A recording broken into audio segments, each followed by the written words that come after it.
যেহেতু শীতের দিন মাসালা দরকার, আমরা শীতের যে পোশাকগুলি পরি, আমরা শীতের পোশাক পরলে কেউ ব্লেজার পরি, সোয়েটার পরি, আমরা সেল খোলা রাখি বা সেল লাগিয়ে রাখি। অনেক সময় পাঞ্জাবির বোতাম আমরা নামাজের মধ্যে খুলে রাখি।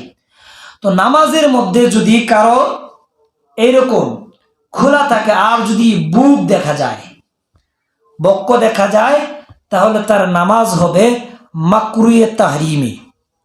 আর যদি ভিতরে কোনো কাপড় থাকে আর এইরকম ভাবে এরকম ছোটা থাকে, কোনো বাটন লাগানো থাকে না, তাহলে তার নামাজ হবে মাকরুহে তানজিহি।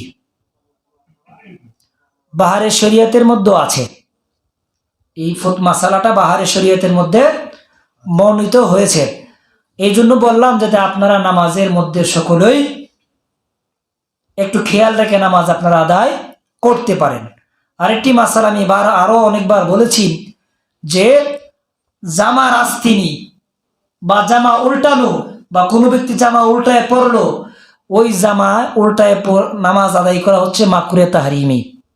আস্তিনি যদি আমরা এইভাবে বলি, নামাজের আগে হোক অথবা নামাজের ভিতরে হোক, যদি আমরা আস্তিনি বলে ফেলি, তাহলে আপনি আমার নামাজ হবে মাকরুহে তাহরিমি। এটা দুররে মুখতারের মধ্যে রয়েছে। আপনারা এই দিকে খেয়াল রাখবেন। আল্লাহ রাব্বুল আলামিন আমাদের সকলকে বোঝার তৌফিক দেন। সকল